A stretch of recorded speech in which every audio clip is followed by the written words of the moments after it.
Friday night football in South Mississippi. Happy week 8, everybody. Alongside Nigel Whittington, I'm Matt DeGregorio. We have 13 games on tap for you guys tonight, including 8 of our most recent WLOX top 10 teams. We've got district play fully underway, with each of our games tonight having significant playoff implications, including our game of the night between number 4 Gulfport and the 5th-ranked West Harrison Hurricanes. Before we get to all of that, let's get started up in Pearl River County. Number 3 Picayune hosting the Hancock Hawks. The Maroon Tide looking to put themselves in the driver's seat in 6A Region 4. Picayune leading 42-21 late in the second quarter. Mario Monson sacks Kyson Canaan. Hawks forced to put the ball back to the Tide. Picayune had scored on every drive up to this point. Colt Robertson looking deep downfield. Huge tug of the jersey by the defender. That means it's a pass interference call, sets Picayune's offense up near midfield. Very next play, toss to Xavier Dennis, cuts upfield, but the ball's punched out. Brody Peterson jumps on it. Hawks take over with under a minute remaining in the half. Final play before the break. Clock expires. Canaan weaves in and out of defenders, scores to cut the deficit to 21 at the halftime break. But tonight belonged to Picayune. The Tide roll 59-28. Now we got number 7 Poplarville trying to even its district record. The Hornets are hosting they're up. Got South Pike up in Pop Vegas, and Poplarville would score early and often. Heading up to the first drive for the Hornets, Track Smith fakes the handoff and connects with Remy NeQuain to set Poplarville up first and goal. Very next play, direct snap to who else? Ty Keys as he cashes in. Hornets, they draw first blood, 7-0. South Pike, though, they're ready. Quarterback keeper as Dondra Turner Jr. breaks the plane. The Eagles wouldn't connect on the 2-point try. Next drive, Poplarville right back in the end zone. This time a QB keeper of their own as Smith getting right back in the end zone.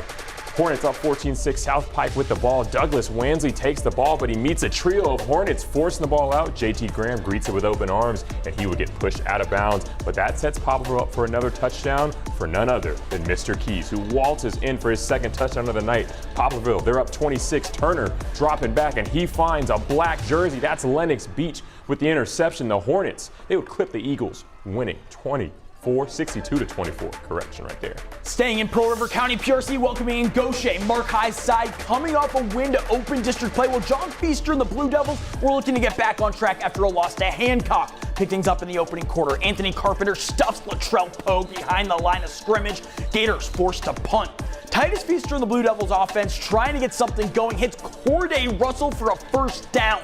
Later in the drive, Feaster would get the ball on the design carry. He did a lot of this tonight. Ball would come out though. Gators defensive line jumps on it, and the game stays scoreless. And it would stay that way into the second quarter. Pearl River Central with the ball back once again. Big gain up the middle to give the Blue Devils a fresh set of downs. Later, Feaster would connect with Kendall Morrison over the middle. He cuts his way around 2 Gaucher defenders, works deep into Gators territory. PRC would be forced to settle for a field goal though. They would make it 3-0 midway through the second quarter, and that field goal proved to be the difference as PRC downs Gaucher 17-14. Now we got a battle of 1-5 7A teams clashing in Biloxi. The Indians battling Harrison Central. Got the first drive coming out of the locker room. Caleb Russell dropping back, throwing a pass, fires over the middle, but it's picked off by William Lai to give the Indians the ball right back.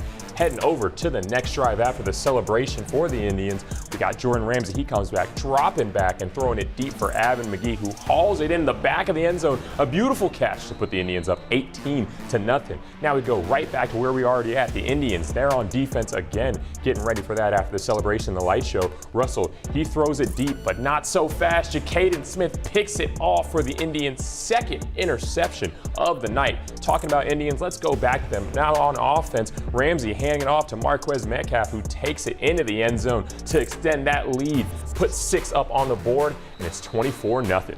Indians trying to keep their playoff hopes alive, and they're doing exactly that with a 31-6 victory over the Red Rebels. 6th-ranked Pass Christian looking to get one game closer to clinching a district title. The Pirates playing host to Moss Point. Pirates electing to go for it on 4th and 13 on the game's opening drive. Pierce Trevelyan hits his tight end Dwight Thomas. He does the rest. Pass takes an early lead. Moss Point would try to return the favor. First play of the ensuing drive. Check out the athleticism by Amari James to tip the pitch and fall on it. Pirates with an instant red zone opportunity. Very next play, Trevelyan lobbing this one up to Larkin Lewis in the end zone. That's just too easy.